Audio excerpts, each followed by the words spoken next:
১ জানুয়ারি থেকেই শুরু হচ্ছে নবম পে স্কেলের পূর্ণাঙ্গ বাস্তবায়ন। বেসিক ৩৫,০০০, ইনক্রিমেন্ট, ভাতা, পেনশন সব খাতে আসছে সবচেয়ে বড় পরিবর্তন। আজকের বৈঠকে প্রধান উপদেষ্টার চূড়ান্ত ঘোষণা। আসসালামু আলাইকুম সরকারি চাকরিজীবী মহোদয়গণ, নবম পে স্কেলের আপডেট সবার আগে পেতে আমাদের এই চ্যানেলটি সাবস্ক্রাইব করে ভিডিওতে লাইক করে দেন।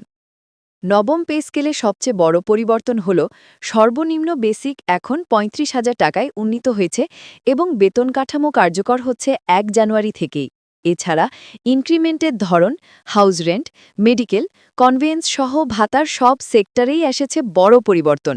যমুনায় অনুষ্ঠিত গুরুত্বপূর্ণ বৈঠকে প্রধান উপদেষ্টা চূড়ান্ত অনুমোদন দিয়ে দিয়েছেন। এবার আর কোনো বিলম্ব নয়।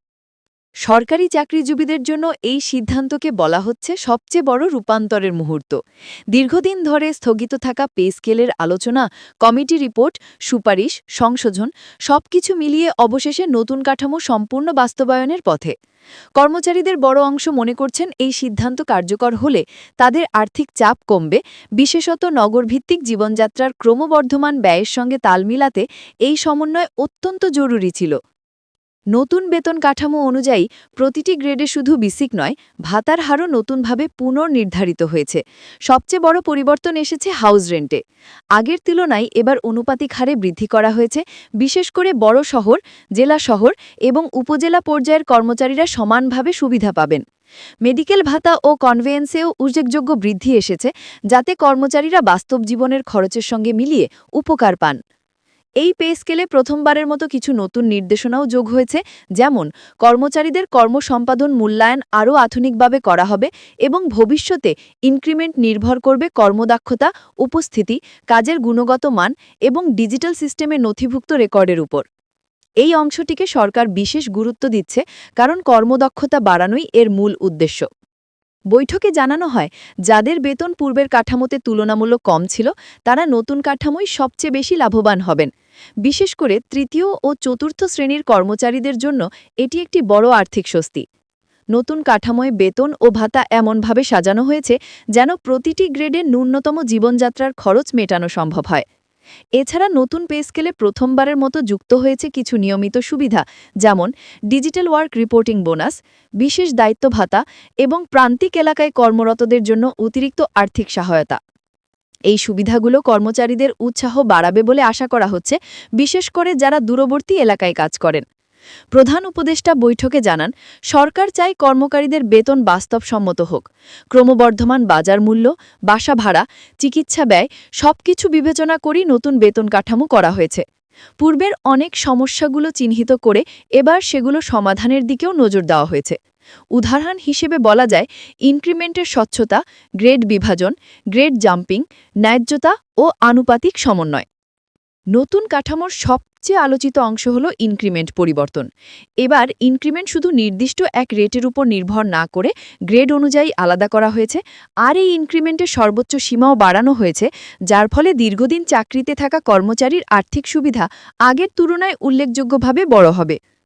নতুন পে স্কেল বাস্তবায়ন হলে পেনশন সুবিধাতেও পার্থক্য আসবে, কারণ বেসিক বেতন বাড়লে পেনশনের হিসেব নতুন বেসিকের ওপর নির্ভর করবে। এজন্য অনেক অবসরোত্তর কর্মচারীও এই সিদ্ধান্তকে ইতিবাচকভাবে দেখছেন। নতুন নিয়মে অবসর নিলে গ্র্যাচুইটি ও পেনশন দুটোই বাড়বে। এই পে স্কেল নিয়ে দীর্ঘদিন ধরে কর্মচারীদের মধ্যে নানা জল্পনা কল্পনা, আন্দোলন, স্মারকলিপি, দাবি দেওয়া চলছিল। তাদের দাবি ছিল আগের বেতন কাঠামো বাস্তব বিবর্জিত এবং বর্তমান জীবনযাত্রার ব্যয়ে টিকে থাকা কঠিন। বৈঠকে এসব বিষয় বিস্তারিতভাবে পর্যালোচনা করে অবশেষে সিদ্ধান্ত নেওয়া হয়েছে। সরকার জানিয়েছে, নতুন এই কাঠামোর জন্য অতিরিক্ত যে বাজেট প্রয়োজন তা আগেই প্রাক অনুমোদন নিয়ে রাখা হয়েছে। অর্থ মন্ত্রণালয় প্রয়োজনীয় হিসাব তৈরি করেছে এবং সব মন্ত্রণালয়কে নির্দেশ দেওয়া হয়েছে যেন ১ জানুয়ারি থেকে বেতন বাস্তবায়নে কোনো বাধা না থাকে। বিশেষজ্ঞদের মতে নতুন পে স্কেল সরকারি খাতে শুধু বেতন বৃদ্ধি নয়, বরং একটি বড় ধরনের সংস্কার। কারণ এতে কর্মসম্পাদন মূল্যায়ন, দক্ষতা উন্নয়ন, প্রশিক্ষণ এবং ডিজিটাল কর্মতথ্য সবকিছু গুরুত্ব পেয়েছে। ভবিষ্যতে সরকারি কর্মপরিবেশ হবে আরও আধুনিক, আরও স্বচ্ছ। অন্যদিকে বিভিন্ন দপ্তরে কর্মরত কর্মচারীরা বলছেন, এই নতুন পে স্কেল বাস্তবায়ন হলে তাদের আর্থিক অবস্থার পরিবর্তন ঘটবে। যাদের পরিবার রয়েছে তাদের শিক্ষা, চিকিৎসা, ভাড়া, পরিবহন এসব খরচে বড় স্বস্তি মিলবে। বিশেষ করে যারা রাজধানী বা বড় শহরে থাকেন তারা সবচেয়ে বেশি উপকৃত হবেন। বহুদিন পরে সরকারি চাকরিজীবীর জীবনে এমন বড় পরিবর্তন এসেছে, এটাই অনেকে মনে করছেন। নতুন বেতন কাঠামোতে এমনভাবে সুবিধা সাজানো হয়েছে যেন একজন কর্মচারী শুধু তার বেতনের ওপর নির্ভর করেই জীবনযাত্রা বজায় রাখতে পারেন। শেষ পর্যন্ত বলা যায়, নবম পে স্কেল শুধু একটি বেতন কাঠামো নয়, বরং সরকারি কর্মব্যবস্থার একটি নতুন অধ্যায়। কর্মচারীদের উন্নত জীবনযাত্রা, স্বচ্ছ কর্মদক্ষতা মূল্যায়ন এবং আর্থিক স্থিতিশীলতা সবকিছুকে কেন্দ্র করে এই স্কেল তৈরি হয়েছে।